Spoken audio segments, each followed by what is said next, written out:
புரியுதுங்களா? அப்ப இதுதான் RSS அஜெண்டா. இப்ப தமிழ்நாட்டுல காலை சத்துணவு, மதிய சத்துணவு, சர்வசிஷ்யா அபியான் அது இதுன்னு சொல்லி எந்த ஃபண்டையுமே அங்க தராம இருக்கிறாங்க. மாநில அரசு தான் ஃபண்டை போட்டு குழந்தைகளுக்கான கல்வி பண்ணிக்கிட்டு இருக்கிறாங்க. இந்தியாவிலேயே சிறந்த கல்வி தமிழ்நாடு.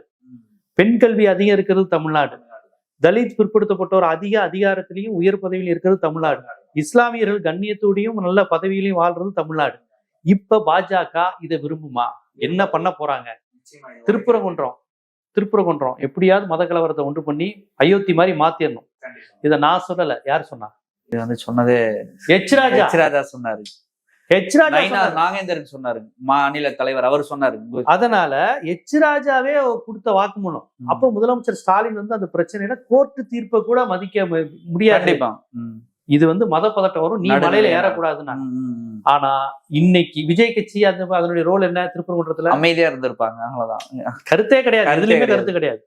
இந்த மாதிரி எவ்வளவு கிறிஸ்தவ நிறுவனங்களுக்கான அந்த மசோதாக்கு குறித்து அவர் கருத்து என்ன கேட்டா, அவரே அவர் ஆட்களை என்ன சொல்றாங்கன்னா, கருத்து சொல்லாம இருக்கிறதா நல்லது கருத்து அப்படின்றாங்க. அதனால இப்ப பாஜகவுக்கு எதிர்ப்பு தெரிவிக்கவே ஆள் இல்ல.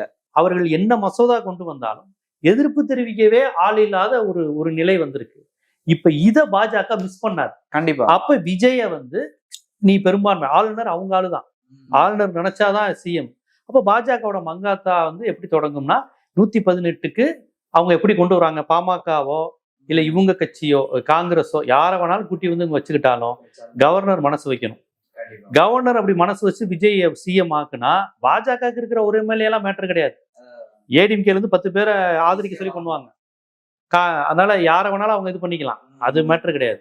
விஜய சிஎம் ஆக்கி அந்த 118 நம்பர் அவங்க கொண்டு வந்துட்டாங்கன்னா விஜய் தொடர்ந்து பாஜக அனைத்து மசோதாக்களும் கையெழுத்து போட்டே ஆகணும்.